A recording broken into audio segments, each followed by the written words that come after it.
I didn't notice him the first time. Or at least, that's what I told myself. It was a Tuesday evening, the kind where the supermarket lights feel too bright, and everyone moves a little slower than usual. I had a basket with pasta, a bottle of wine, and a loaf of bread pressed against my hip while I waited in line. And somehow, I always ended up behind him. The first time I thought it was coincidence. The second time I told myself I was imagining things. But by the third time, when the automatic doors side closed behind me and I saw him already standing at the checkout, leaning one elbow on the counter with a carton of milk and a pack of coffee in his hand, I felt something strange tighten in my chest. He turned slightly when the line shifted. Dark jacket. Sleeves pushed halfway up his forearms. One hand drumming quietly against the metal edge of the counter like he had nowhere urgent to be.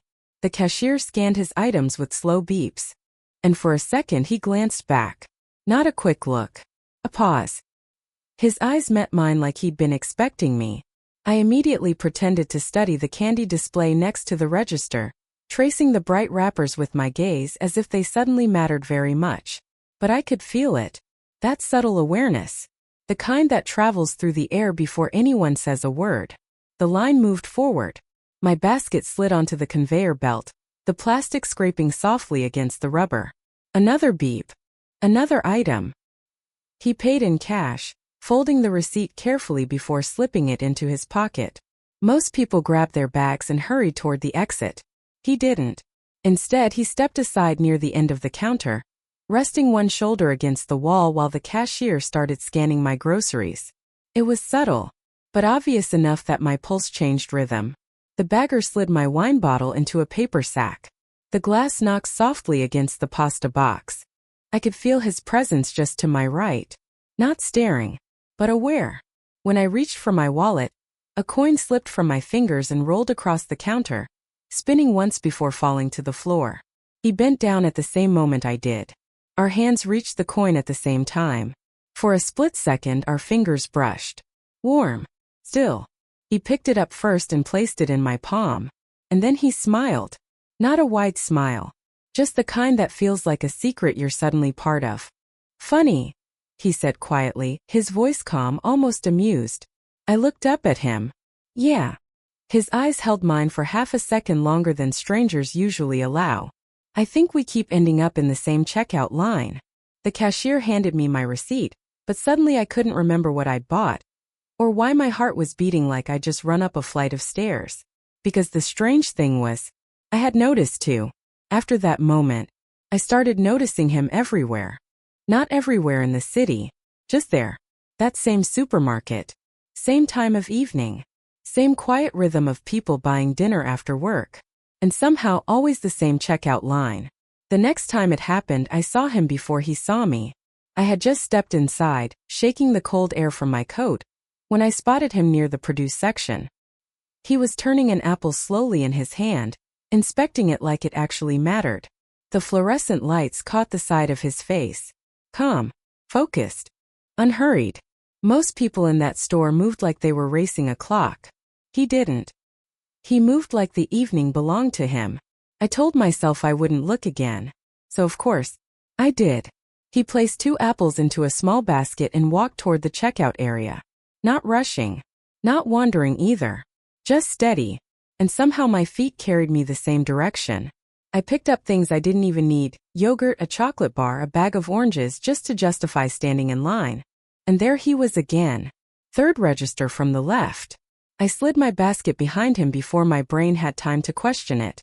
The conveyor belt hummed softly as the cashier scanned his items. A bottle of olive oil. Bread. Something wrapped in brown paper. Domestic things. The quiet kind of life. My gaze drifted down to his hands resting on the counter. Strong hands. Calm fingers tapping once against the metal edge like he was listening to music only he could hear. Then he glanced over his shoulder. And this time he smiled immediately. Well, he said, tilting his head slightly. My stomach flipped before I could stop it. Again, I replied, lifting one shoulder in a half shrug. The cashier beeped another item. He turned fully now, leaning one elbow against the counter so we were almost facing each other. Either this is the most loyal checkout line in the city, he said. I raised an eyebrow. Or you're following me. I laughed before I could help it. Pretty bold assumption. Is it? His voice wasn't teasing exactly. More curious. Like he was studying something. The cashier handed him his bag. But again he didn't leave. He stepped aside, letting the next customer move forward, and leaned casually against the same wall as before. Waiting. My groceries started sliding across the scanner. Beep, beep, beep. And I could feel his eyes drift toward me every few seconds. Not intrusive. Just present. When I reached for my wallet, I glanced sideways. You know, I said quietly, most people leave after they pay. He smiled again, that small secret smile. Most people, he said, don't keep ending up in the same checkout line. The bagger handed me my groceries. But when I turned toward the exit, he was already walking beside me. Not too close. Just close enough that I could feel the warmth of him through my coat. And suddenly the automatic doors sliding open felt less like an exit, and more like the beginning of something. Outside, the evening air felt cooler than I expected. The automatic doors slid shut behind us with a soft mechanical sigh, and the parking lot lights flickered on one by one above the rows of cars. I adjusted the paper bag against my hip. The wine bottle shifted inside with a quiet clink.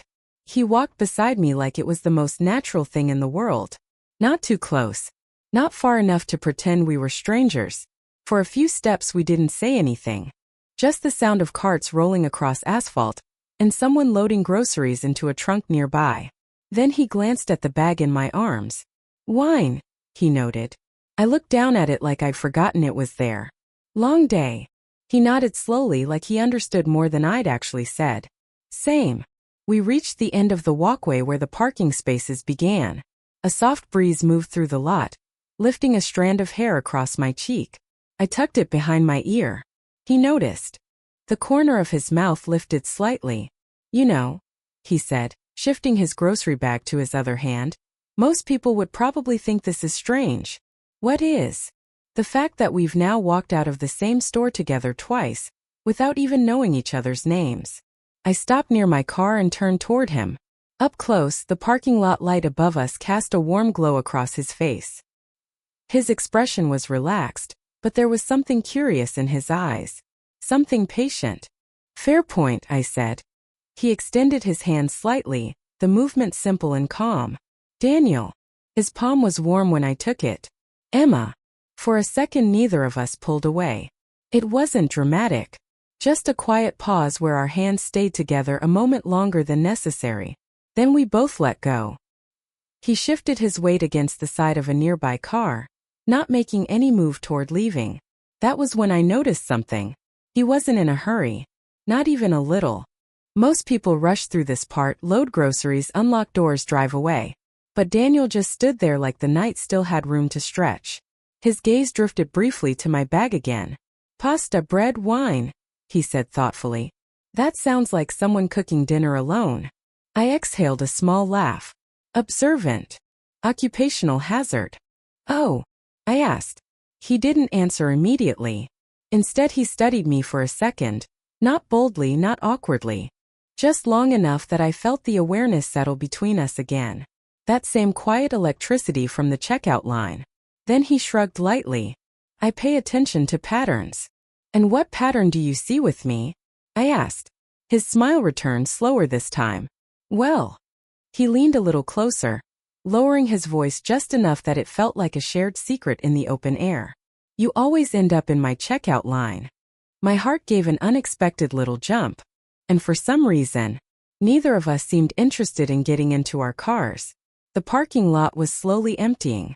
A car engine started somewhere behind us, headlights sweeping across the asphalt before turning toward the exit.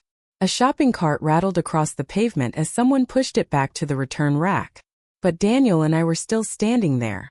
Two strangers who technically had no reason to keep talking. And yet neither of us moved. He leaned lightly against the car beside him, one hand resting in the pocket of his jacket. His grocery bag hung loosely from the other. Patterns, I repeated, watching him. That sounds mysterious. He exhaled a small laugh, the kind that warms the air between people. Not really. I just noticed things. Like what? His gaze drifted over my shoulder for a second, then back to me. Like the fact that you always come here around the same time, he said. Usually after 7. I blinked. You've been tracking my grocery schedule? Tracking sounds creepy, he replied calmly. I couldn't help smiling. Observing then. Exactly. He tilted his head slightly, studying me again. You buy wine about half the time. I looked down at the bag in my arms. Only half. Some nights you choose chocolate instead. I laughed under my breath. Okay, now I'm a little concerned. But something in his tone wasn't invasive. Felt attentive. Like he noticed the small details most people overlook. And you? I asked. What's your pattern? His eyes flickered with amusement. Simple, he said. I keep ending up in the same checkout line as you. The breeze lifted again, brushing lightly across my neck. I shifted the grocery bag higher against my arm. For a second we just looked at each other. Not intensely, but long enough that the space between us felt a little different now. A little warmer. Daniel glanced toward my car keys in my hand. You heading home to cook that pasta? He asked. Probably. He nodded slowly, but again he didn't move. Instead he glanced back toward the glowing supermarket entrance behind us. The automatic doors opened, spilling warm light across the sidewalk. Then he looked back at me. You know, he said casually, there's a small cafe right across the street. I followed his gaze. The windows of the place glowed softly through the dusk. A few people sat inside with cups of coffee, talking quietly. They stay open late. I looked back at him. And his smile deepened just a little. And I was thinking. He paused, shifting slightly closer. Not invading my space. Just enough that his voice dropped half a note softer. Maybe tonight we break the checkout line pattern. My pulse skipped. How? He held my gaze steadily now. Instead of going home separately. A small pause hung in the air. We sit down somewhere for 15 minutes. The wind moved gently between us. And talk, he finished. My fingers tightened slightly around the car keys.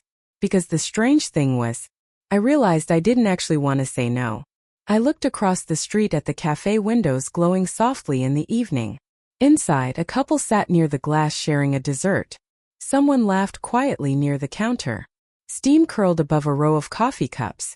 It felt calm, safe, and strangely inviting. I shifted my weight beside my car, still holding my groceries. 15 minutes? I repeated. Daniel lifted one shoulder. That's usually how long coffee lasts. His voice was relaxed, but there was something deliberate in the way he watched me, like he was giving me space to decide without pressure. A car drove slowly past us toward the exit, headlights sweeping briefly over his face. For a second the light caught his eyes, and I realized he looked curious more than confident. That surprised me. Men who flirt usually push harder. Daniel didn't. He just waited. I glanced down at the bag in my arms. The wine bottle tapped softly against the pasta box when I moved. Seems a little spontaneous for a grocery store conversation, I said. True. And you ask strangers out in parking lots often? Only the ones who keep appearing in my checkout line. I laughed before I could stop myself. The sound felt lighter than I expected. He smiled when he heard it, but again he didn't step closer. Just patient. That calm patience did something strange to my nerves. Because the truth was, I should have left already. My car was right there. My dinner was in the bag. My evening was supposed to be simple: cook, pour wine, maybe watch something mindless. Routine. Comfortable. But standing there with Daniel, something about the routine suddenly felt smaller. Like I was aware of another possibility hovering quietly between us. I glanced toward the cafe again. 15 minutes, I said slowly. He nodded once. 15. And then we go home. Of course. A small silence passed. The kind where decisions quietly form. Finally I opened my car door and placed the grocery bag inside on the passenger seat. The wine bottle shifted again with a soft clink. When I closed the door, Daniel was still watching me. Not triumphantly. Just pleased. I locked the car and turned back toward him. Well, I said, sliding the keys into my coat pocket. Looks like the checkout line experiment is evolving. His smile widened slightly as he pushed away from the car. I was hoping you'd say that. We started walking toward the street together. The crosswalk signal blinked red above us, counting down slowly. And as we waited on the curb, standing just inches apart now, I became aware of something I hadn't expected. Not nervousness. Not regret. Just a quiet, growing curiosity. Because somehow, a simple grocery store coincidence had turned into the most interesting part of my entire week. The cafe smelled like roasted coffee and warm sugar the moment we stepped inside. Soft music hummed from somewhere behind the counter. A barista wiped down a table near the window while a small espresso machine hissed quietly. It felt calmer than the supermarket. Dimmer lights. Slower voices. Daniel held the door for me, his hand resting briefly on the glass as I walked in. The warmth inside brushed gently across my cheeks after the cool evening air. "Pick a table," he said. I chose one near the window where we could still see the grocery store across the street. Shopping carts rolled in and out under the parking lot lights like tiny moving dots. For a moment we stood there, unsure who would sit first. Then he pulled out the chair across from me. 15 minutes, he reminded with a quiet smile. I sat. The wooden chair creaked softly as he lowered himself opposite me. Up close, the table suddenly felt smaller than I expected. Closer. A waitress approached, placing 2 menus down. "What can I get you?" "Coffee," Daniel said, glancing briefly at me. "Same," I added. She nodded and walked away. For a second neither of us spoke. Daniel rested his forearms lightly on the table, his fingers loosely linked. His gaze drifted to the window then back to me. "You look different outside the supermarket," he said. I tilted my head. "How exactly does someone look inside a supermarket?" "Focused," he replied. "Like you're on a mission." I smiled. "And now?" His eyes held mine a moment longer. "Less in a hurry." Something in his voice made my chest feel warm. The waitress returned with 2 steaming cups and set them down between us. The scent of fresh coffee rose immediately, curling through the air. Daniel wrapped his hands around his cup but didn't drink yet. "So," he said lightly, "Emma who buys wine half the time." I raised an eyebrow. "And Daniel who studies strangers in checkout lines." "Fair." A small pause settled again. But it wasn't awkward. Just aware. He glanced at the supermarket across the street. "You know what's funny?" he said. "What?" "If we hadn't both chosen that same register tonight, this conversation probably wouldn't exist." I followed his gaze out the window. Cars moved slowly through the parking lot. "I guess small decisions matter," I said. "Sometimes more than we realize." When I looked back, he was already watching me. Not intensely. Just quietly. But something about the way his eyes softened made my heartbeat shift again. Because suddenly it didn't feel like 2 strangers sharing coffee. It felt like something was beginning to unfold. Slowly. Carefully. And neither of us seemed interested in rushing the 15 minutes. The coffee cooled between us, but neither of us seemed to notice. Outside the cafe window, the supermarket parking lot had grown quieter. Only a few scattered cars remained, their headlights occasionally sweeping across the glass. Daniel stirred his cup slowly, the spoon tapping softly against the porcelain. "Can I ask you something?" he said. "You already did," I replied with a small smile. He chuckled under his breath. "Fair point. But this one's slightly more dangerous." That caught my attention. I leaned back a little in the chair, folding my arms loosely. "Dangerous how?" His eyes held mine as he set the spoon down. "Why did you say yes?" The question lingered between us. I glanced down at the faint swirl of steam rising from my cup. There were easy answers. Polite ones. But none of them felt honest enough for the way he was looking at me. So I told the truth.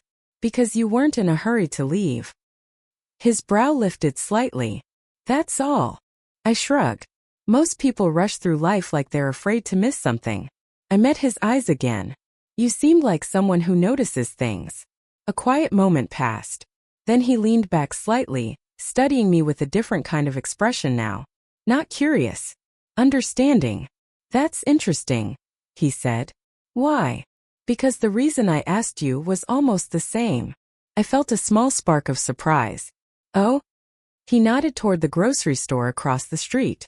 "You dropped a coin in the checkout line the first time we spoke." I blinked. "You remember that?"